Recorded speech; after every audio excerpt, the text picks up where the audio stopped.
Hello students, कैसे हो आप सब। आज हम पढ़ेंगे chapter number 8, force and laws of motion.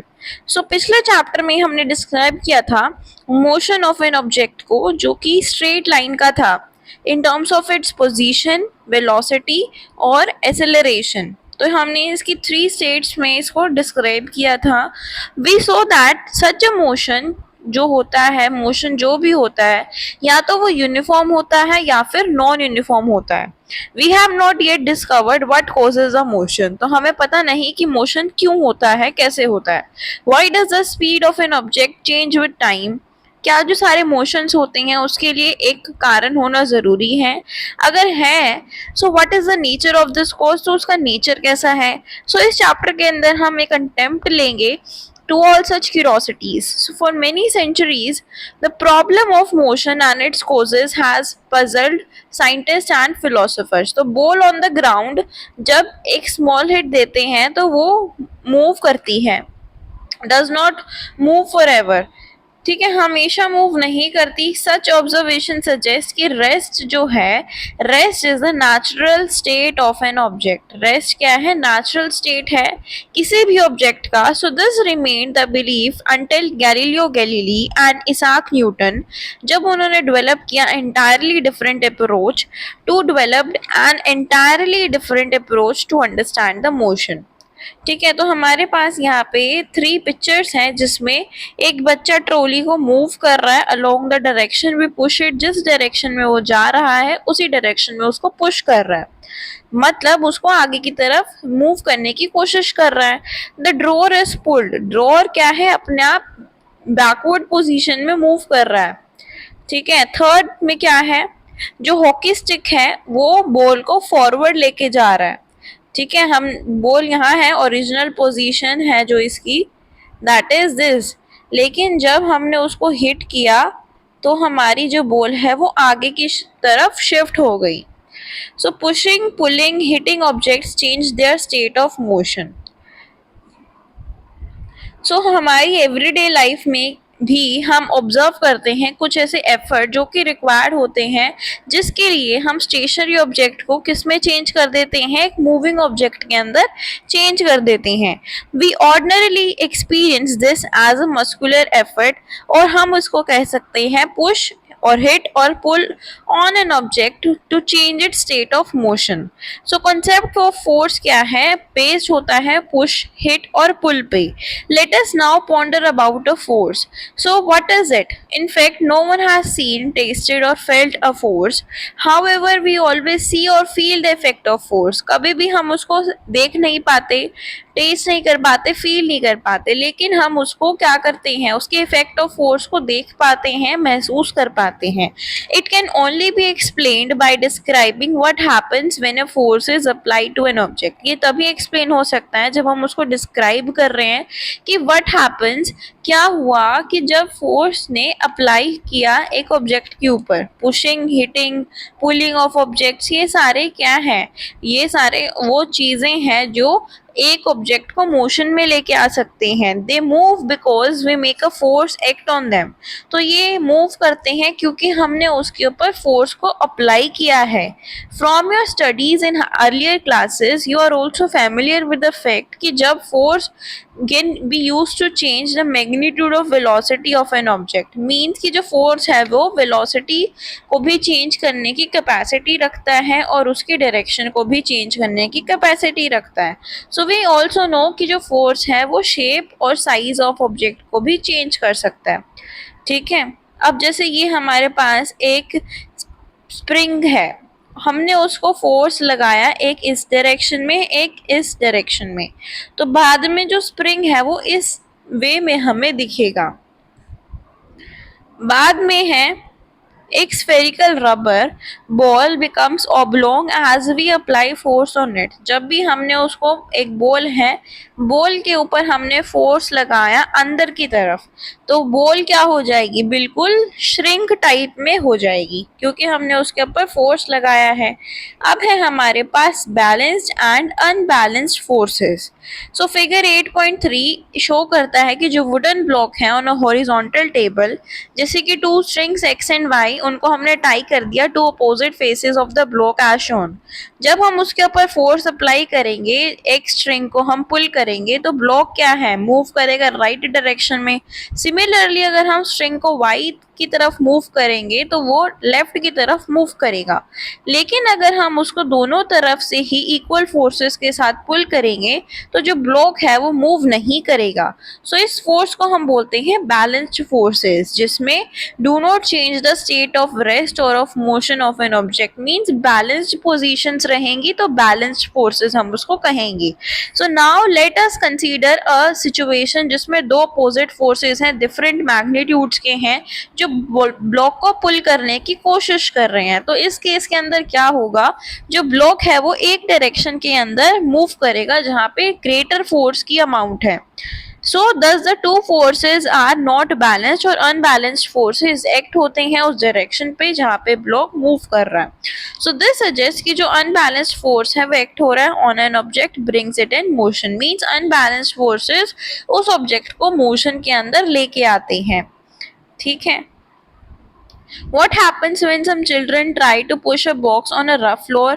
If they push the, अब जैसे हमारे पास एक पोजीशन है, ये एग्जाम्पल है, ये ब्लॉक को उधर मूव करने की कोशिश कर रहे हैं लेकिन इस डायरेक्शन में वो मूव नहीं हो पा रहा है. ठीक है.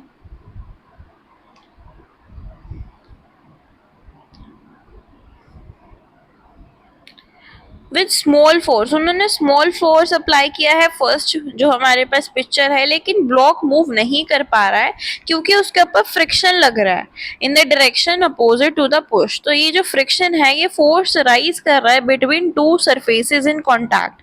तो इस केस के अंदर between the bottom of the box और फ्लोर्स के रफ सरफेस के बीच में एक कॉन्टैक्ट बन गया. It balances the pushing force और देयरफॉर ब्लॉक्स, जो बॉक्स है वो मूव नहीं करेगा. नेक्स्ट है सेकंड पिक्चर में जो डिस्क्रिप्शन है कि जो चिल्ड्रन है वो बॉक्स को पुश कर रहा है हार्डर, लेकिन ब्लॉक्स जो है वो फिर भी मूव नहीं कर रहा. दिस इज बिकॉज कि जो फ्रिक्शन फोर्स है वो फिर से उसको बैलेंस करने की कोशिश कर रहा है.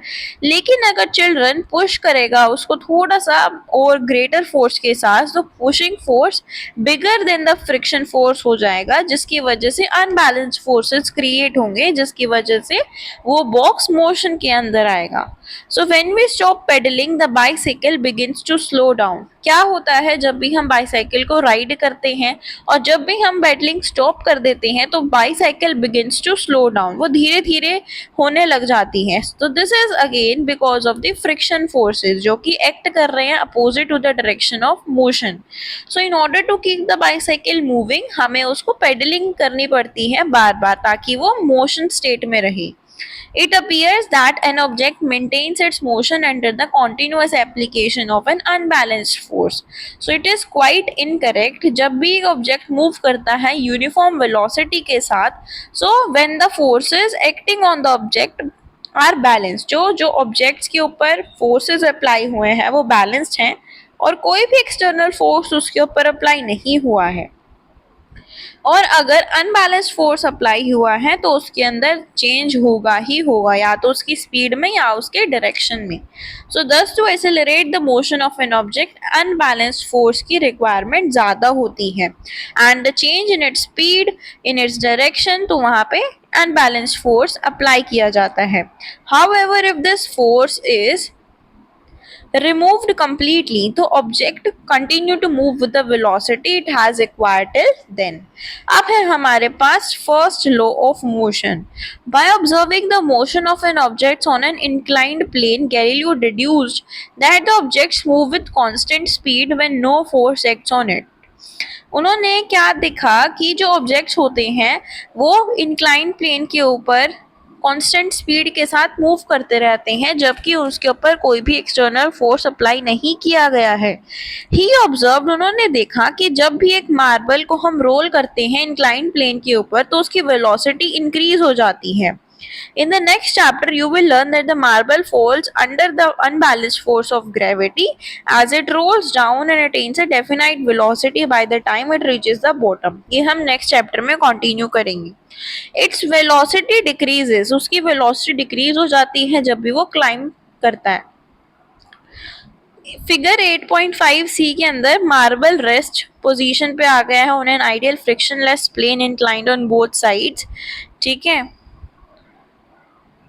गैलीलियो ने आर्ग्यू किया कि जब भी मार्बल को हम रिलीज करेंगे लेफ्ट पोजीशन से, वो रोल डाउन होके कहाँ जाएगा, अपोजिट साइड पर चला जाएगा टू द सेम हाइट जहां से उसको रिलीज किया था। सो अगर इंक्लिनेशंस बोथ साइड्स पे इक्वल होंगे तो जो मार्बल है वो क्लाइंब कर जाएगा same distance that it cover while rolling down. जितना उसने रोल किया है उतना वो डिस्टेंस कवर करेगा।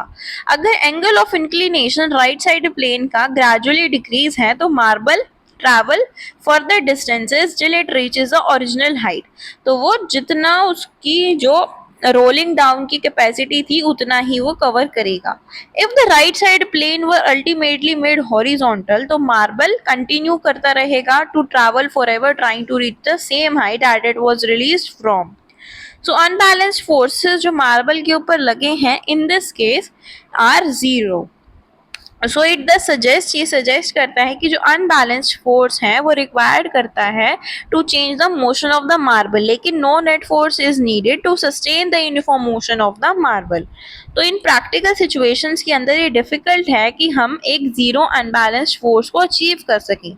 सो ये क्यों हुआ, क्योंकि उसकी प्रेजेंस किसकी थी, फ्रिक्शनल फोर्स की प्रेजेंस थी जो कि उसके ऊपर एक्ट कर रहा था to opposite to the direction of motion. So thus in practice the marble stops after travelling some distance.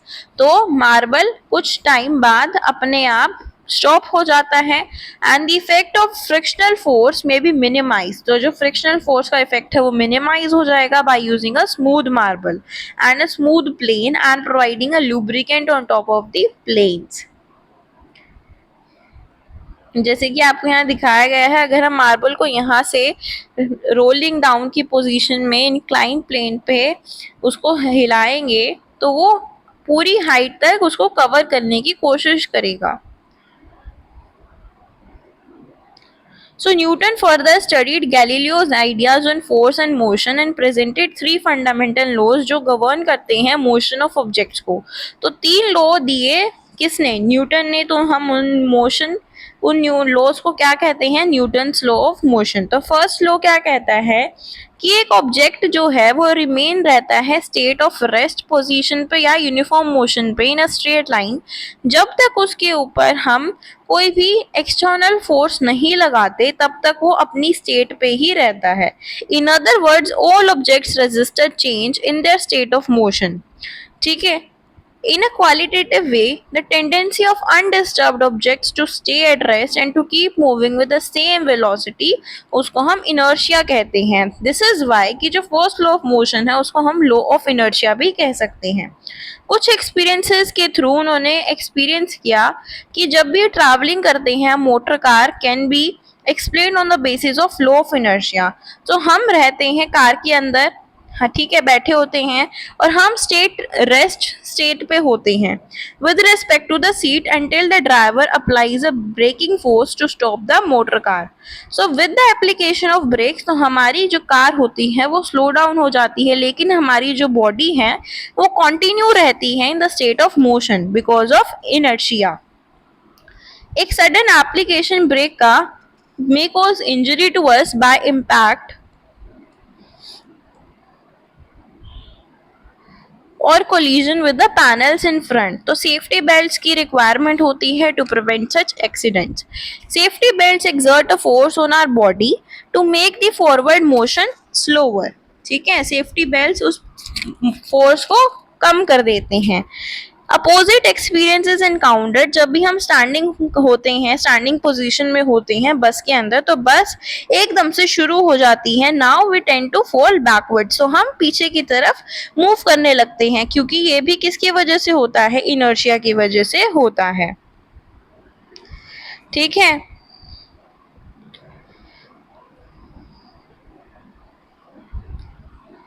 अब हमारा नेक्स्ट टॉपिक है that is inertia and mass.